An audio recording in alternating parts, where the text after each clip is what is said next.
오늘 함께 영상을 보시면서 말씀의 자리에 나오신 모든 분들에게 주 예수 그리스도의 은혜와 평강이 함께 있기를 예수님의 이름으로 축복합니다.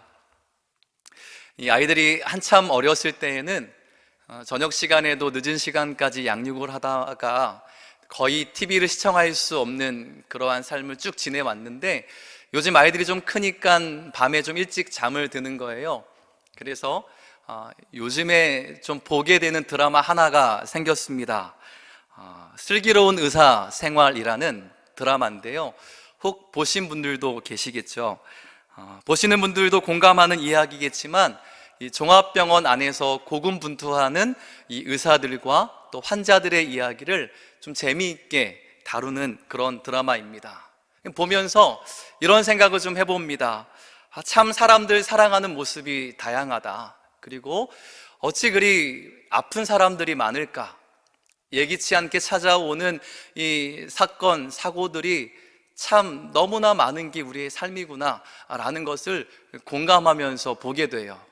이렇게 공감하면서 또 드라마를 보면서 울고 울다가 제 마음이 이렇게 또 회복되는 것을 보면서 이 드라마는 보는 재미를 여기에서 좀 찾게 됩니다. 그런데 여러분, 눈에 보이는 외상, 갑작스럽게 또 찾아온 우리의 몸의 질병들, 이러한 질병들만이 우리를 아프게 하는 걸까요? 슬기로운 의사생활이라는 드라마를 통해 무수히 많은 환자들의 삶을 공감하면서 눈에 보이지 않는 우리의 영혼도 참 많이 아프고 힘들지 않을까라는 생각을 종종 해보게 됩니다. 갑작스러운 사고가 나거나 육신의 질병이 있으면 병원을 찾아가면 되는데, 우리의 정신세계나 우리의 생각, 우리의 마음이나 우리의 영혼이 병들면 우리는 어디를 가야 합니까? 영혼을 치료해주는 병원이 있던가요? 눈에 보이는 것만을 맹신하며 살아가는 우리가, 눈에 보이는 것만을 믿으면서 그렇게 살아왔던 우리가 잠시 걸음을 멈추고 생각해 볼 대목이라고 여겨집니다. 저는 오늘 본문 말씀이 마치 초대교회 성도들을 통해 개원한 영적 병원에 관한 이야기라는 생각을 하게 됩니다. 특별히 이 병원은 가는 날이 정해져 있어요. 왜냐하면 이날에 발생한 아주 중요한 일들이 우리 영혼을 치료하는 치료제가 되기 때문입니다. 영혼의 치료를 받기 위해 가는 날, 그날을 오늘 본문은 한 주간의 첫날이라고 기록합니다. 오늘 본문 7절 상반절입니다. 그 주간의 첫날에 우리가 떡을 떼려 하여 모였더니.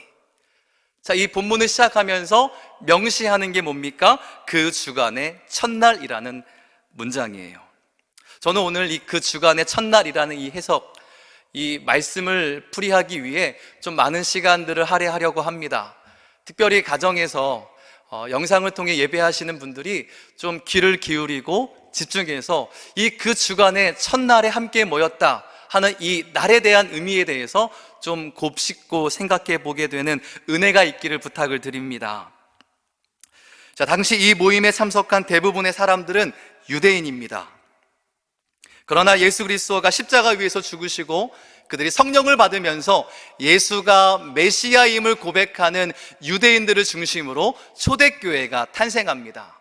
그러니까 말하자면 오늘날 교회의 전신이 태어났다라는 것이죠. 이들은 점차 유대인들의 안식일에서 분리가 되고, 안식일 다음 날인 일요일, 그러니까 그 주간의 첫날 일요일에 함께 모여 예배를 드리게 됩니다. 말씀드린 대로 당시 유대 사회에서 그 주간의 첫날은 바로 일요일이었어요. 이날은 바로 안식일이 끝나고 노동이 시작되는 날, 한 주가 시작되는 날, 일상이 시작되는 날입니다.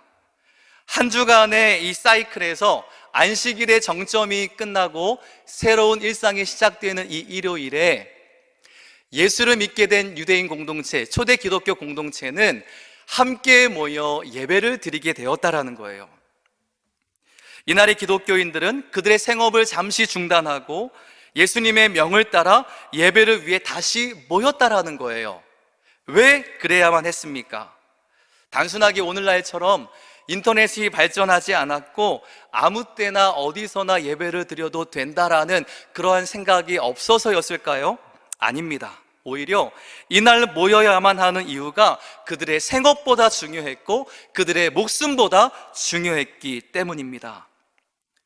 당시 초대교회 공동체가 일요일, 즉 한 주간의 첫날에 모인 이유를 설명하려면 사실 창세기 1장에 기록된 창조 사이클에 대해서 먼저 살펴보아야 해요.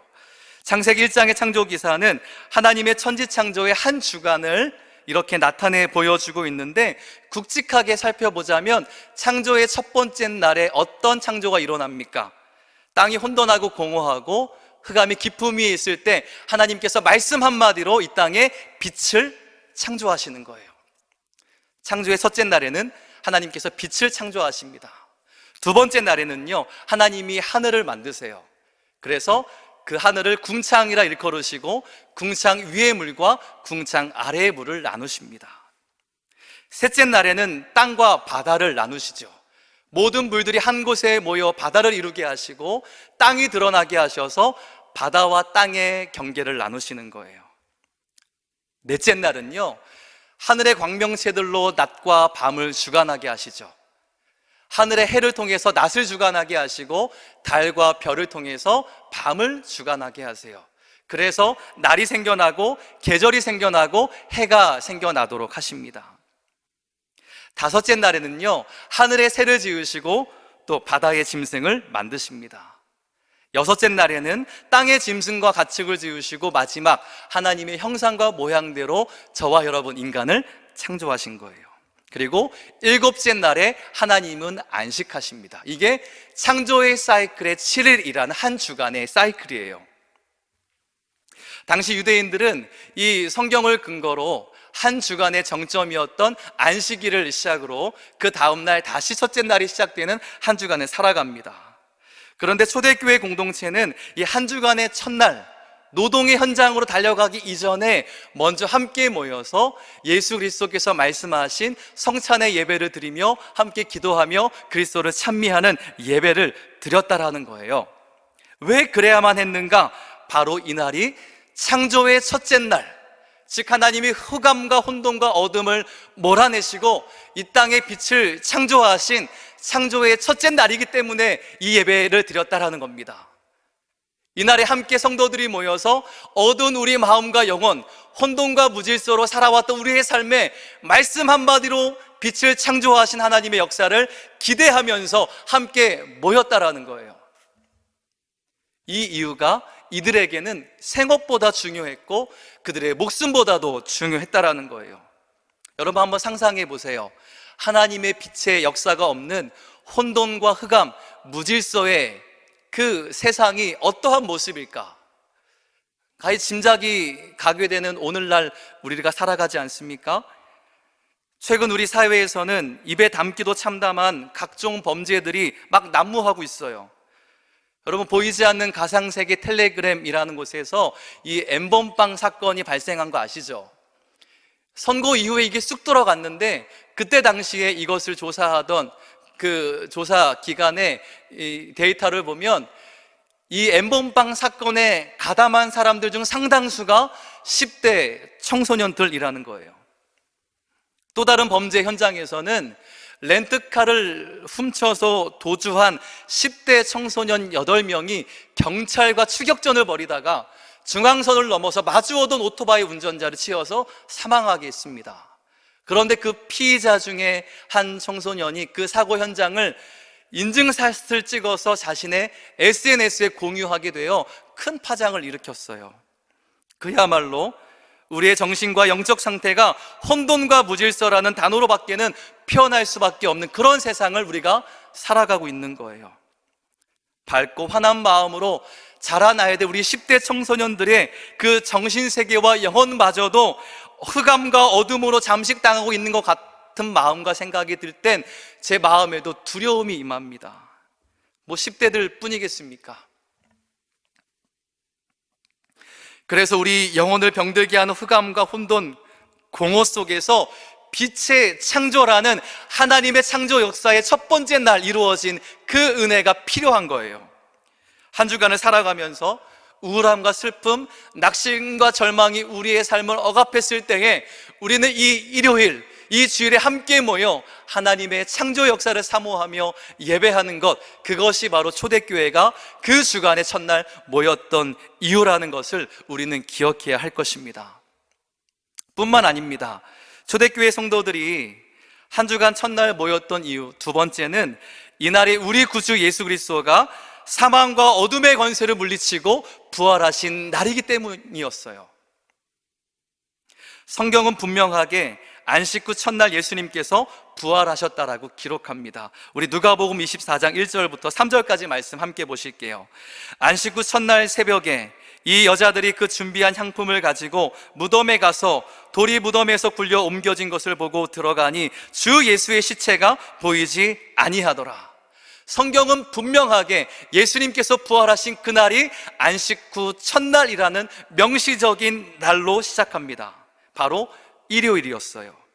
그런 거로 이날에 모였던 초대교회 성도들은 죄와 사망과 어둠의 권세를 물리치시고 부활하신 예수 그리스도의 그 은혜와 기쁨을 누리기 위해 그 하나님의 승리, 예수님의 승리를 선포하기 위해 함께 모였다라는 거예요.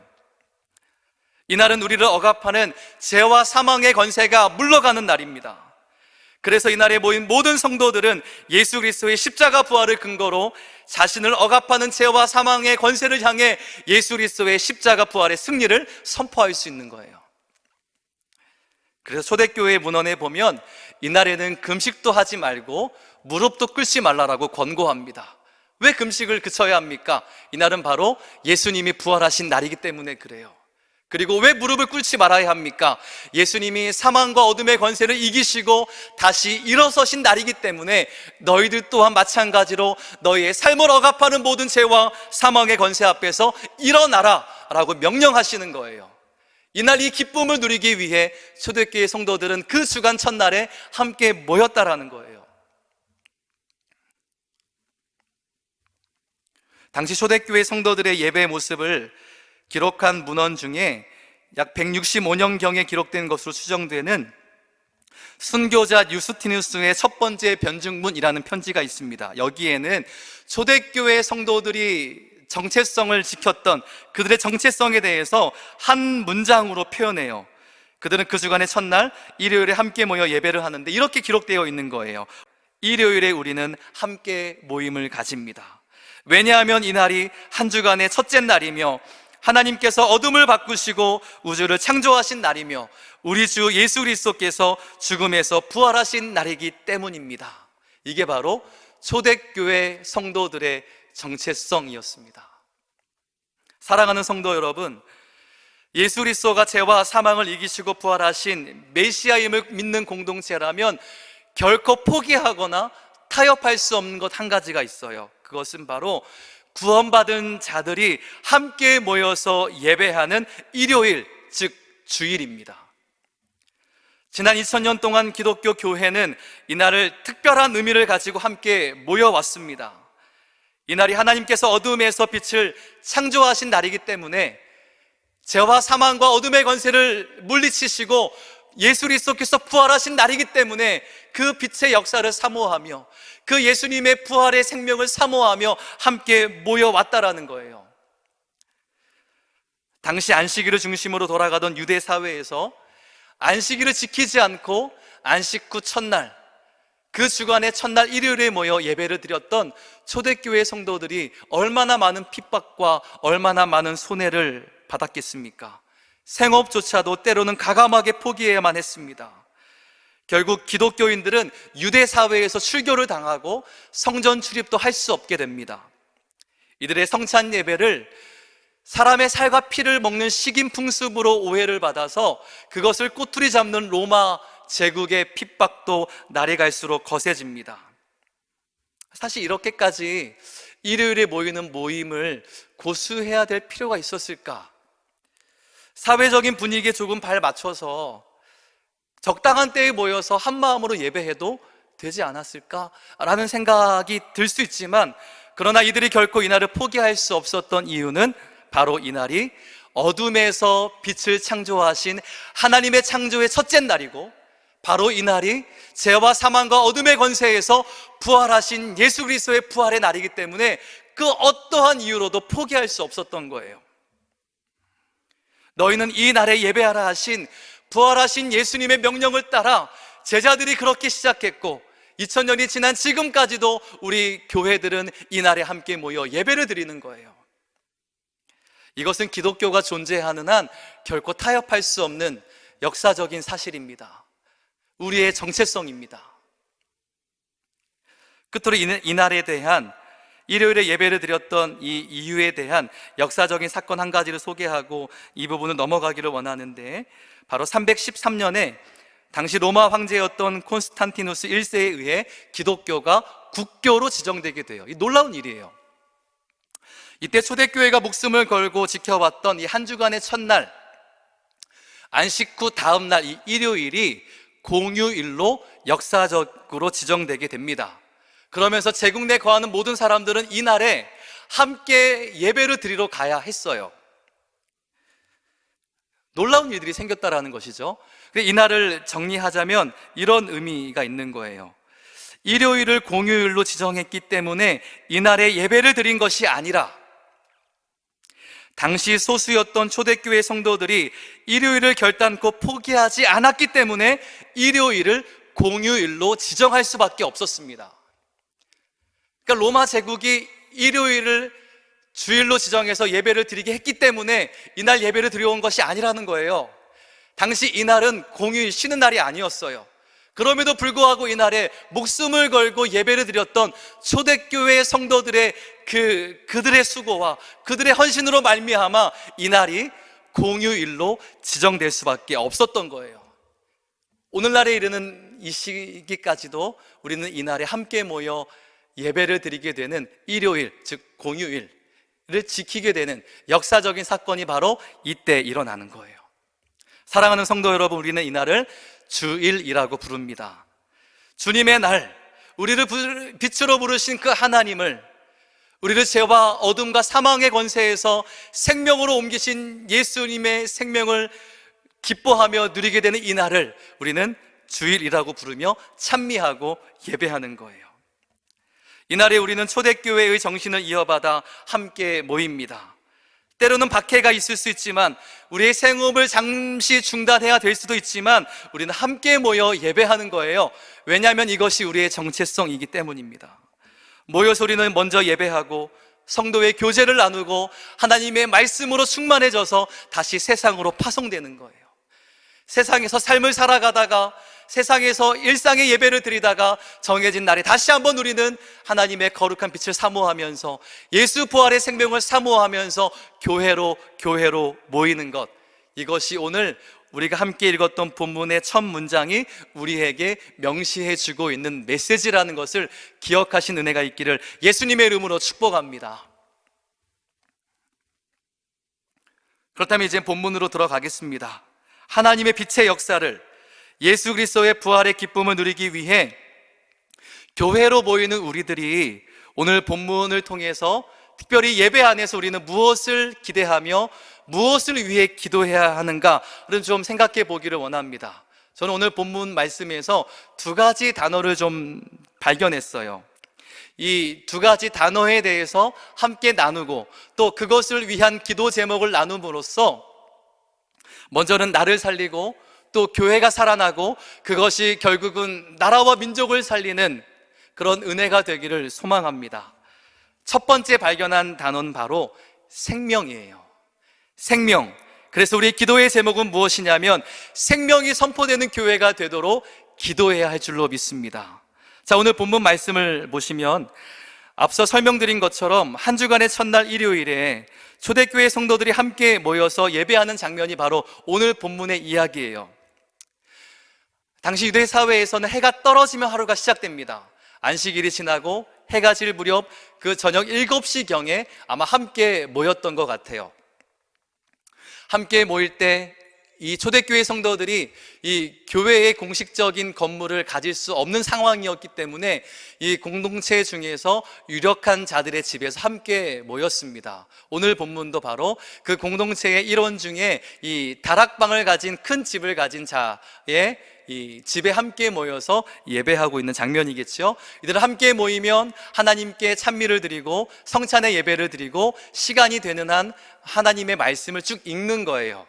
그리고 그 자리에 그 말씀을 해석해 줄 만한 권위를 가진 자가 있으면 그 말씀이 곧 우리 구주 예수 그리스도에 대한 말씀임을 해석해 주는 이 설교가 진행되었습니다. 오늘의 설교자는 사도 바울이었어요.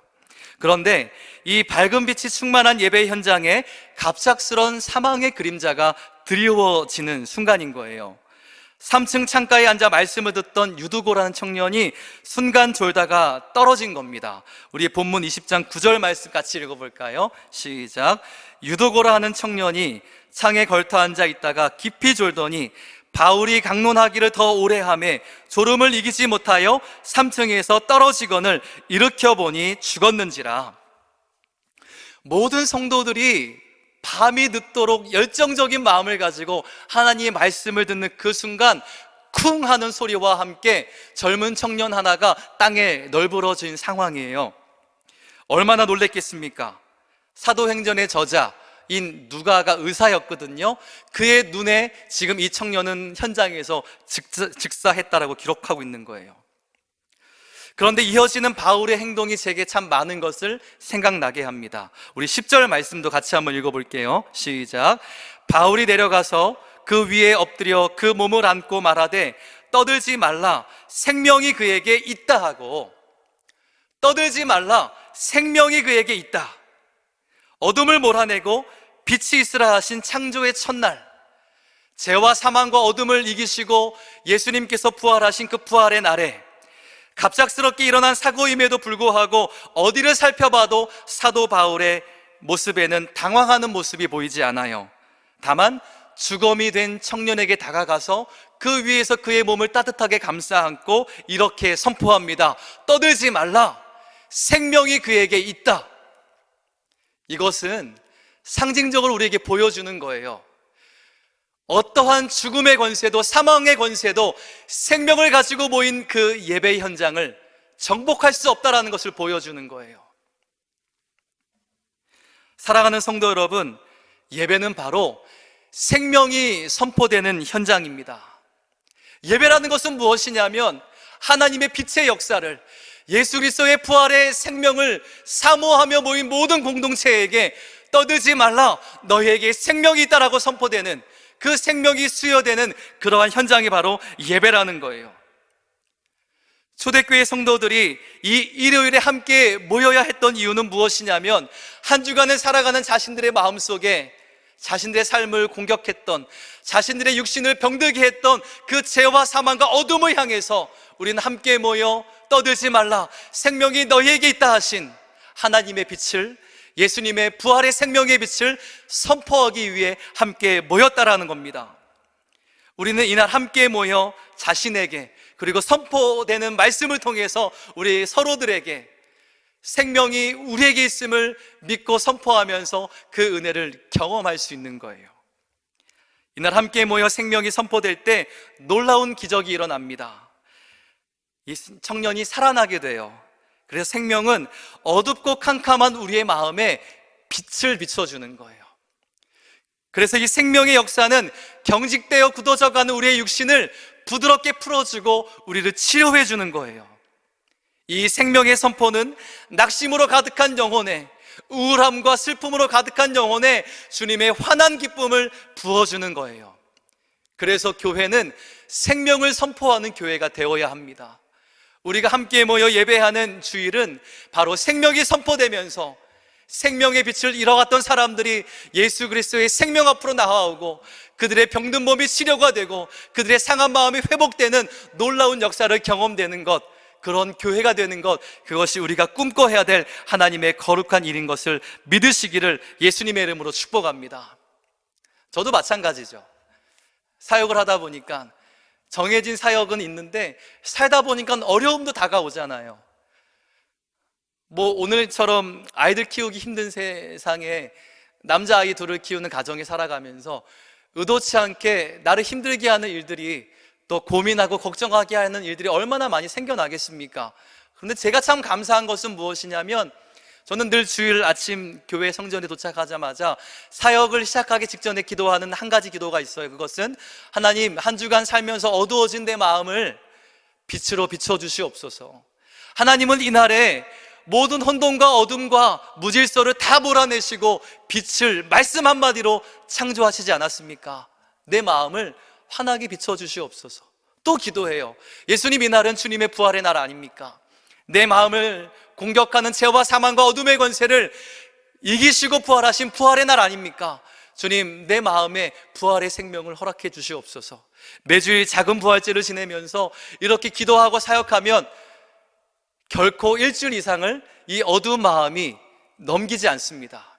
다시 내 마음이 회복되고 하나님의 은혜와 빛이 임하고 나는 다시 힘을 내어서 한 주간을 살아가게 되는 거예요. 여러분, 이 생명의 역사가 가득한 교회가 되기를 기도해 주시기를 예수님의 이름으로 축복합니다. 그런가 하면 두 번째 단어는 바로 위로입니다. 위로. 우리가 어떻게 기도해야 합니까? 하나님이 주시는 위로가 넘치는 교회가 되도록 기도해야 할 줄로 믿습니다.